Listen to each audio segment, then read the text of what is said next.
রাজবাড়ীর দৌলতদিয়ার ফেরিঘাটে পদ্মা নদীতে যাত্রীবাহী বাসটি যখন তলিয়ে যাচ্ছিল, তখন ভেতর থেকে ভেসে আসছিল বাঁচার আকুতি।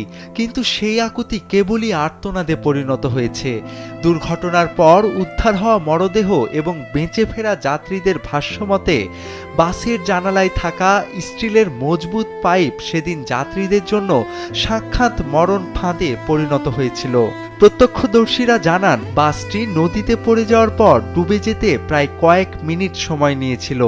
এই সময়ে অনেক যাত্রী জানালার কাঁচ ভেঙে বেরিয়ে আসার চেষ্টা করেন, কিন্তু জানালার মাঝখানে লাগানো শক্ত পাইপ তাদের পথ আটকে দেয়। হয়তো অনেক যাত্রী জানালার পাইপগুলো আঁকড়ে ধরেছিলেন, হয়তো শেষ পর্যন্ত চেষ্টা করেছিলেন বের হওয়ার, কিন্তু জানালার সেই পাইপ বাসের ভেতরটাকে একটা খাঁচায় পরিণত করেছিল।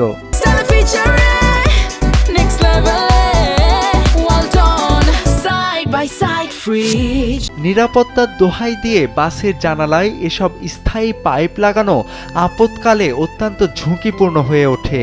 জরুরি অবস্থায় দ্রুত বের হওয়ার জন্য জানালায় কোনো প্রতিবন্ধকতা থাকা উচিত নয়, অথচ বাংলাদেশের অধিকাংশ বাসে নকশার দোহাই দিয়ে এই মরণ ফাঁদ তৈরি করা হয়। দৌলতদিয়া ৩ নম্বর ঘাটে ফেরিতে ওঠার সময় ঘটে যাওয়া সেই হৃদয় বিদারক ঘটনায় এখন পর্যন্ত ২৬ জন যাত্রীর মরদেহ উদ্ধার করা হয়েছে। সেদিন যদি বাসের জানালায় সেই পাইপ দেয়া না থাকতো, তাহলে হয়তো বেঁচে যেত অনেকগুলো প্রাণ।